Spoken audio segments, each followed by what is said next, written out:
पहले जिस तरह से चुनाव हुआ करते थे तो हमको बैनर पोस्टर देखने को मिलते थे अलग अलग नेताओं के। हम उसी दुकान पर हैं और ये इंदौर की बहुत पुरानी दुकान है। हम कोशिश करेंगे जो शॉप ऑनर है उनसे बात करने की, लेकिन उससे पहले मैं आपको दिखा दूं कि यहाँ पर जो झंडे हैं आप देख सकते हैं, यहाँ बड़े बड़े झंडे भी आपको मिल जाएंगे। बीजेपी के अलग हैं, कांग्रेस के पोस्टर्स अलग हैं, इसके अलावा भी बहुत सारी चीज़ें हैं अंदर शॉप में। तो अब ये सारी जो चीज़ें हैं, पहले की इनकी बिक्री कितनी थी, अब इनकी बिक्री में क्या फ़र्क आया है, ये हम बात करेंगे। सब आपका शुभ नाम पहले बता दें। अशोक जैन। अशोक जी ये दुकान कब से आप यहाँ पर, आपकी दुकान कब से है? हमारी कपड़े की दुकान तो है ही सही यहाँ पर, लेकिन ये काम हमारा पिछले 5-7 साल से कर रहे हैं हम।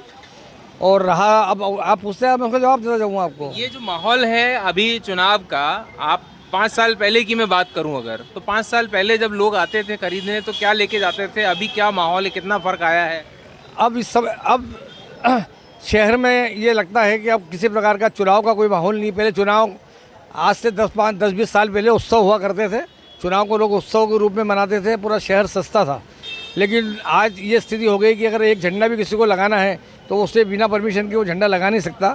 इसलिए इसके प्रति अब रुचि बहुत कम हो गई है और इस तरह का कोई माहौल बाज़ार के अंदर नहीं देखने को मिलता है जो चुनाव के लिए हुआ करता था। कुछ इसका अपन ये कहें कि इसका कुछ कारण ये भी रहा हो कि लोग इस समय मीडिया से ज़्यादा प्रभावित है और लोग व्हाट्सएप, मोबाइल आदि के माध्यम से, विज्ञापनों के माध्यम से आदि प्रचार प्रसार करते हैं।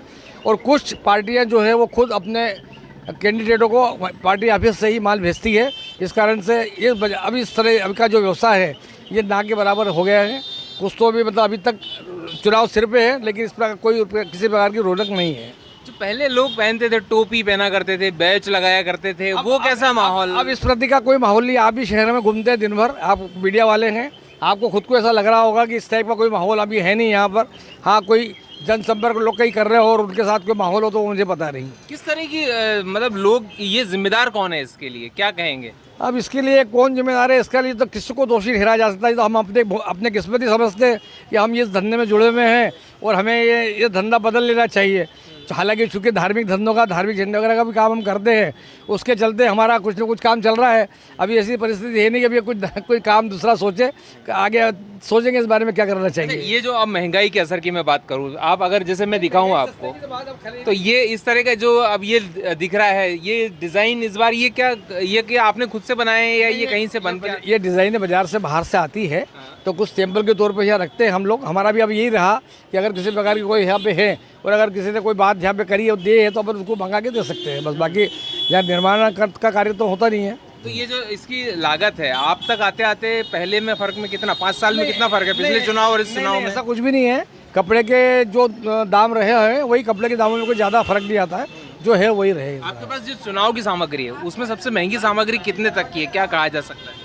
नहीं, सिंगल आइटम कितने महंगा कहाँ तक है? जो बड़े झंडे आते हैं, जो रेशमी झंडे आते हैं, वो करीब 40-1 रुपये के आसपास आते हैं और बाकी तो 3 रुपये से स्टार्ट है, 5 रुपये से भी स्टार्ट हो जाती है। तो जैसा मैंने आपको बताया कि इस बार न केवल बदला है तरीका चुनावों का, बल्कि बहुत सारी चीज़ें बदली हैं। लोग आ रहे हैं लेकिन बहुत कम संख्या में आते हैं खरीदने। मेरे साथ इस वक्त इंदौर के ही निवासी मौजूद हैं। साहब आपका शुभ नाम? मेरा विकास पुंडलिक, हाँ, विकास पुंडलिक, क्षेत्र क्रमांक 3। और यहाँ आप आज आए हैं दुकान पर? जी। तो क्या खरीदने आए? मैं झंडा लेना है, ऐसा घर के लिए। घर के लिए झंडा खरीदने आए। तो ये हमने बहुत हम रेयर देख रहे हैं कि लोग घर पे झंडा लगा रहे हैं, लेकिन वो माहौल वैसा जो झंडे का आप चुनाव तो पहले भी आपने देखे होंगे, इस बार के चुनाव में क्या फ़र्क दिख रहा है? नहीं, फ़र्क तो है।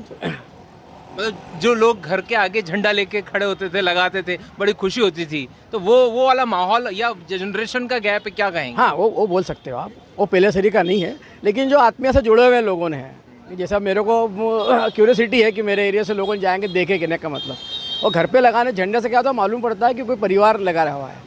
या सड़क पे तो आप कोई मतलब नहीं रहता, झंडे इस पे लगा रहते हैं, क्या बोलते हैं उसको, सरकारी खंभों पे लगाते रहते हैं, उसकी कोई वाइस नहीं रहती है। और घर पे लगाते हैं तो आदमी का ध्यान रहता है कि नहीं यार ये परिवार कांग्रेसी परिवार है, कहने का परिवार है या बीजेपी का परिवार? हाँ, जो भी हो, बीजेपी का दल है। जी। तो ये आपके संस्कार हैं, आपके परिवार में पिताजी ने लगाया क्या पहले, इससे पहले, या नहीं आपकी स्व प्रेरणा है? नहीं, स्व प्रेरणा है। पिताजी तो मेरे संघ वाले थे। अच्छा। लेकिन मेरे को उनके विचार नहीं। मतलब ये आप ये देखिए कि भाई साहब कांग्रेस का झंडा लगा रहे हैं, उनके परिवार संघ से जुड़ा, मतलब ये बड़ा इंटरेस्टिंग है। तो ये विचारधारा का परिवर्तन? बिल्कुल विचारधारा का।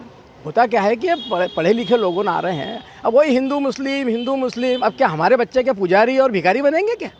अपने बच्चों को भी ऑक्सफोर्ड जाना चाहिए, लंदन जाना चाहिए, पढ़ाई करना चाहिए। शिक्षा है, स्वास्थ्य है, पढ़ाई है, ये ज़रूरी है ना यार। जब देखो जब एक ही टीवी खोलो तो बस सामने हिंदू मुस्लिम। आज भी मैंने कल भाषण था हमारे मैं क्षेत्र क्रमांक 3 विकास पुंडलिक पिंटू जोशी के समर्थक हूँ मैं।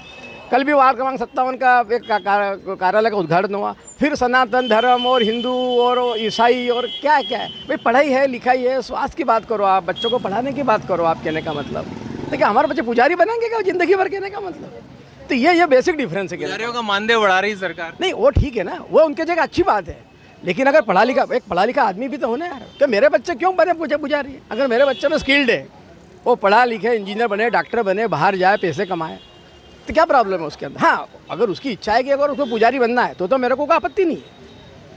लेकिन अब आप उसको थोपोगे उसके ऊपर कि ज़िंदगी भर यही करो, घंटे घड़ियाल बजाते रहो, मज़ा नहीं आया उसके अंदर। हाँ, अरे कोई बीजेपी का कोई बहुत बड़ा ये नहीं उसके अंदर हो, लेकिन वो ट्रैक चेंज कर रहे हो, ये गलत है। कहने का मतलब आपको सत्ता दी है, शासन दिया, करो। आप देखो सड़क पर चले जाओ यहाँ से, मैं तो यहाँ से कर रहा हूँ, यहाँ से आप निकल जाओ बिल्कुल यहाँ से। ये एरिया आपके विधानसभा 3 में अगर मैं बात करूं कोई एक अच्छा काम और कोई एक ऐसा काम जो होना बाकी रह गया? मेरे विधानसभा क्षेत्र में सड़क आज देखे आओ जाके आप यहाँ से आप 1 किलोमीटर चले जाओ, अगर आपको 15 फुट की सड़क अच्छी मिल जाए, क्योंकि विगत 25 साल से पार्षद है, 18 साल से बीजेपी की सरकार है, नगर निगम में 5 पार्षद हो चुके उसके अंदर। पानी की समस्या सुबह आप जाना, सब बेचारे बाल्टी में वो लगा के पाइप लगा के भरते रहते हैं। ये सड़क की हालत देखो सही, आप कहने का मतलब क्या है उसके अंदर? राजवाड़े का ट्रैफिक देखो आप, क्या हालत बना के रखी यहाँ पे उसके अंदर। तो राष्ट्रीय नेता के बेटे हैं वो, कौन जो विधायक हैं यहाँ से?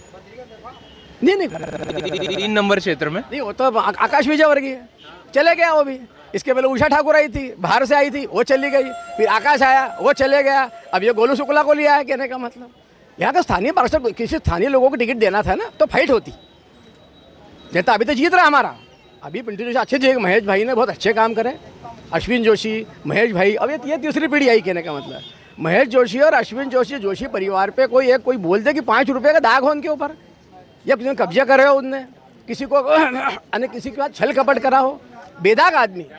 महेश जोशी जी ने बोल दिया कि ये करना है और ये नहीं होगा, नहीं होगा। कहने का मतलब हम तो बचपन से उनके जुड़े हुए, हम तो बचपन से जुड़े हुए। प्रकाश चंद सेठी, बाबूलाल पाटो जब से झंडे उठा रहे, कहने का मतलब यहाँ से। तो ये वो माहौल है, मतलब पाटोदी जी वाला जमाने तक आप आ गए। और ये वाकई में बहुत सारी चीज़ें ऐसी हैं जो इस विधानसभा को मजबूत बनाती हैं। इन सारी चीज़ों को लेकर के एक विचारधारा डेवलप होती है, और ये शायद उसी विचारधारा की प्रेरणा है कि आज भाई साहब यहाँ तक आए और झंडे खरीद रहे हैं। जैसा हमने आपको बताया, शहर में माहौल बहुत ऐसा रेयर देखने को मिलता है कि लोग घर पे आए और झंडे लगाएं, क्योंकि ये परंपरा निभाने की जो कुव्वत है वो हर किसी में नहीं है, वो चाहत जो है वो हर किसी में नहीं है, और लोग चाहते हैं अगर ऐसा करते हैं तो बड़ी अच्छी बात है। माहौल बनता है चुनाव का, और ये उत्सव है, चूँकि हम चुनाव को उत्सव कहते हैं, तो कहीं ना कहीं से उत्सव का झलक हमको इस दौरान देखने को मिलती है। नीरज के साथ उमेश भारद्वाज, ABP लाइव इंदौर।